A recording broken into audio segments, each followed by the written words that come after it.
Revelation chapter 20. This is the chapter where Satan got arrested.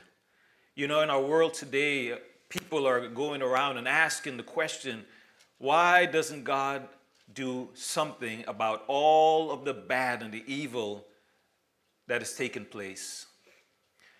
We have the book, He will. He will. And until then, we have to allow things to play out, because what God is trying to do is to get people to turn to Him as we, His people, go out and share the gospel to as many, to all that who will hear and receive. Now, Revelation 20, in verse 1, then I saw an angel coming down from heaven, having the key to the bottomless pit, and a great chain in his hand. He laid hold of the dragon, the serpent of old, who is the devil and Satan, and bound him for 1,000 years. And he cast him into the bottomless pit, and he shut him up and set a seal on him, so that he should not deceive the nations no more till the 1,000 years were finished.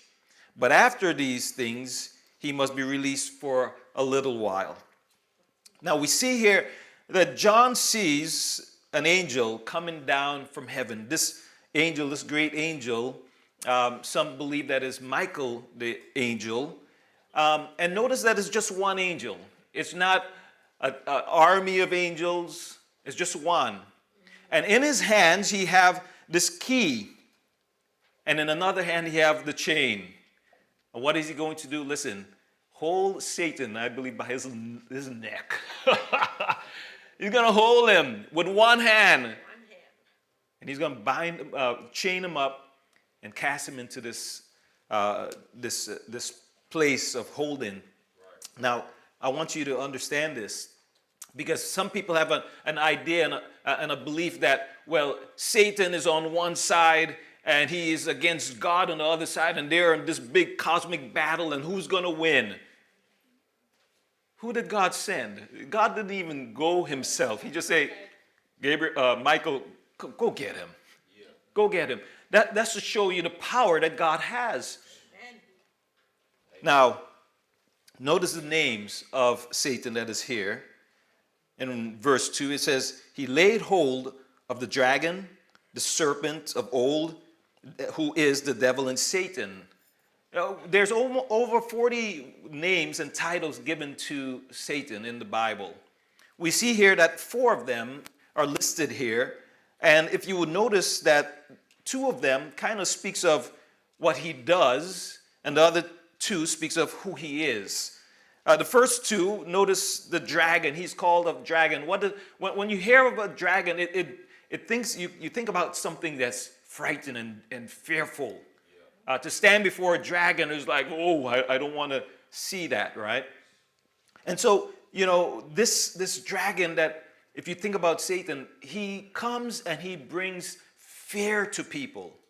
You ever notice how Satan uses fear against people to cause them to make wrong decisions and bad decisions? That's what he does. He caused people to fear him. And then also he's called the serpent. Now this brings us all the way back to Genesis, because in Genesis we see that he deceived Eve, telling her what? Lies? That if you eat of this fruit, that your eyes will be open, that you will be like God. In other words, he was saying, you really want to be spiritual, Eve?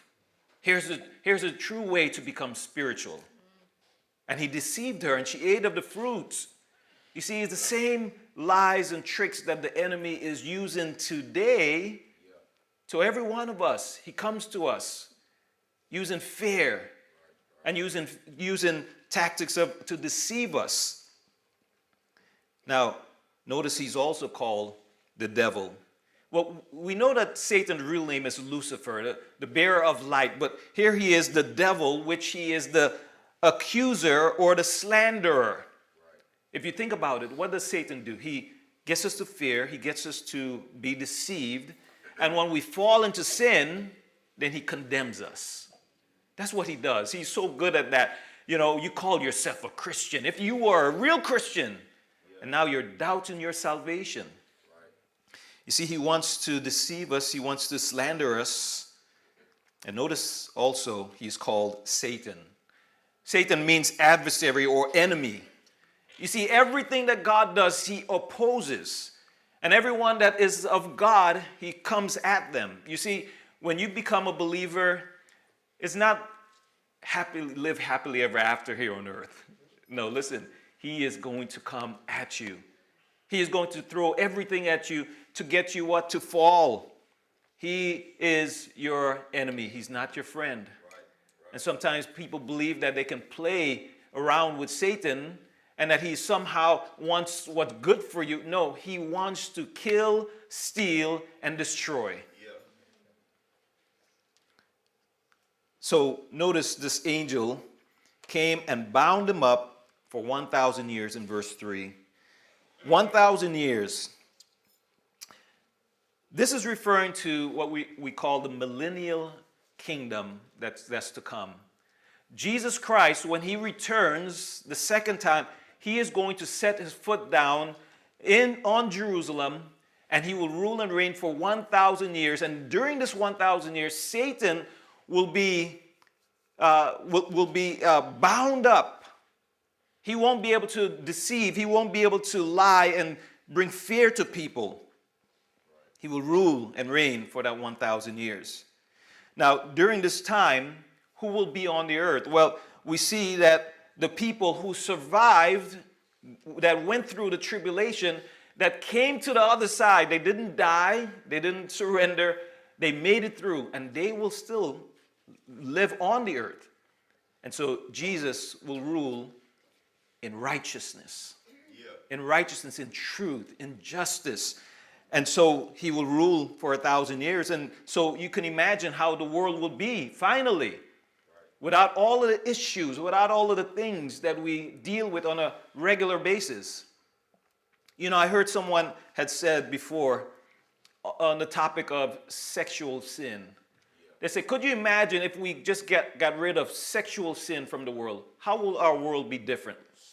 And just to go through, just think about it. Sexual sin, if you eliminate sexual sin, you have adultery that will be gone, divorce, pornography, prostitution, sexual harassment, sex trafficking, rape, lust, lustful thoughts, infidelity, unwanted pregnancies, sexual transmitted disease, human trafficking, broken families, sexual abuse, abortions, and it goes on and on and on. Just from that one sin. If we would just say, you know what, I'm going to obey God in this one thing. So could you imagine? That's just sin. Imagine now what life will be like without Satan running around. Think about some of the things that will change in our world. No more lying or deceit. No more crimes and theft. No corrupt politicians. Oh, praise the Lord. No temptation and sin. No more violence and wars. No more pride and rebellion against God. No more jealousy and envy. No more hatred and bitterness. No more greed and selfishness. Idolatry and false religions are gone. Sickness and spiritual oppression gone. We have persecution gone. No division and strife, manipulation and spiritual blindness. All of that will be gone and so much more when Satan gets arrested.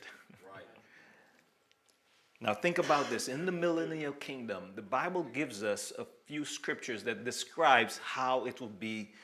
In Isaiah, he tells us that Jesus will rule in Jerusalem. And I want to say not in Washington, in Jerusalem. In Isaiah chapter 2, verse 2, it says, "Now it shall come to pass in the latter days that the mountain of the Lord's house shall be established on top of the mountains, and shall be exalted above the hills, and all nations shall flow to it." And in the second half of verse 4, it says, nations shall be lifted up, nations shall not lift up sword against nations, neither shall they learn war anymore. The Bible tells us that that the tools, or excuse me, the weapons that will be used in war, they will be beaten into farm tools. We won't need weapons of mass destruction. We won't need nuclear bombs. We won't need missiles and bombs or anything like that. There will be no more in this kingdom. What a world that will be. And why is that? Because again, Jesus will be sitting on the throne. But we also see that there will be no more hostility between man and animals. In Isaiah again, it tells us that the leopard shall lie down with the young goat, that the cow and the bear will graze together, that the lion will eat straw like an ox. I want you to pause right there. You look at a lion, oh my goodness, that's going to be my pet in heaven. But lions, let me tell you, I went to, what is that zoo, whatever you call it, that, whatever name it. I went there and they had this lion and have this glass right there. And so, I walked and looked at the lion and just stared at it. I was like this far away. And as I watched, it looked at me and then it swatted at me. And I mean, my heart dropped. So I will never look at a lion in its eyes again. Right. But you see those teeth, right? And here it is, that it's going to be like how it was before the fall of man. A lion eating straw. You see, scientists will say, well, they're ferocious beasts and that's how they always were. No, they weren't always that way. Exactly. You see, if you look at even a bear, big as a bear is, what does it eat? Berries. Listen, a lion will eat straw. They won't be hunting after people and animals. They will be that peace. And then it also say the nursing child shall play by a cobra's hole. I mean, if you see a snake, what happens? You run. Can I say, I come from a little island called St. Croix. It's closest thing to heaven, right? It's paradise. They actually, on our license plate, it says America's Paradise. It's beautiful. And while I was there, it didn't have such thing as a snake. The only time I ever saw a snake was on television. But I remember moving to South Florida, going there for the first time. I was staying by my brother's house. And it was kind of like this type of weather. It was around Christmas time. And I went outside, and it felt weird because I was seeing the sun, and I wasn't feeling it. That's not something I was used to in St. Croix. And I saw this little frog, and it was at the side of the house, and it jumped down into a hole. And so being the person that I am, I went and looked to see what it was doing, and out come a snake. Oh my goodness. I screamed like a girl. And my brother and the whole family came running outside like, what's going on? What's going on? I said, a snake, a snake. And he was like, boy, come on. A snake. People don't like snakes, but listen, in heaven, in this millennial kingdom, snakes will not be a problem. Why? They won't be biting people anymore. We don't have to worry about their venom anymore. And so we see these things. A child will put his hand in a viper's den, and nothing will happen. Again, the hostility will end. I believe when Adam and Eve sinned, and their sin affected all of nature, I think the animals said, you know what? I don't like you. And that's why there's a hostility. But at the end of this all, listen, there will be no more hostility. And then lastly, listen, life will have longevity again. Isaiah 65, verse 19 to 25. It says, if you die, it tells us there, if you die at 100 years old during this time, you will die as a babe.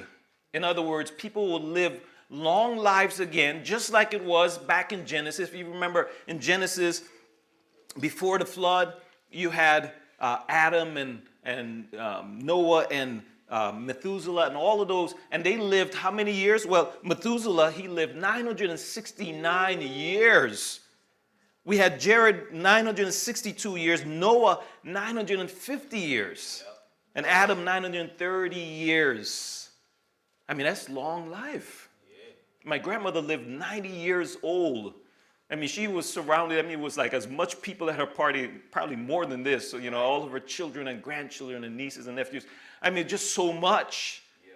So could you imagine if they're living this amount of time? Listen, during this millennial reign of Christ, the earth will be repopulated really, really fast. Right. There will be millions of people again on the earth. Now, again, Satan during this time, he will be locked up. The world will be like how it was, how God intended it to be, a life without sin and all these problems. But notice that it will be for 1,000 years that he will be locked up, because in verse 4 it says, and I saw thrones, and they sat on them, and judgment was committed to them. So he sees now these thrones. I believe these thrones are referring to the 24 elders that were going to be sitting on these thrones and judging. I believe the 24 elders are made up of, and the Bible doesn't say it specifically, but I believe it's made up of the apostles as well as the tribes of Israel. And the reason I say that, because when you look at Matthew chapter 19, verse 25, Jesus is speaking to the disciples, and he said, you will sit on 12 thrones judging the 12 tribes of Israel. So they're going to be judging the 12 tribes, but I believe also the 12 leaders of those tribes will be of those other 12 thrones that will be ruling with Christ. So they're going to be with Christ, ruling and reigning, having things in order. And then he also sees here in verse 4 the souls. In the second half of verse 4, then I saw the souls of those who have been beheaded for the witness to Jesus and for the word of God, who had not worshipped the beast or his image, and had not received the mark on his forehead or on their hands. Right. And they lived and reigned with Christ for 1,000 years.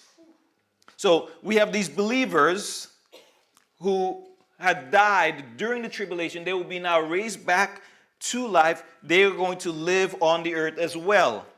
And notice in verse 5 it says, but the rest of the dead did not reign again until the 1,000 years were finished. This is the first resurrection. Blessed and holy is he who has part in the first resurrection. Over such the second death has no power, but they shall be priests of God and of Christ, and shall reign with him 1,000 years.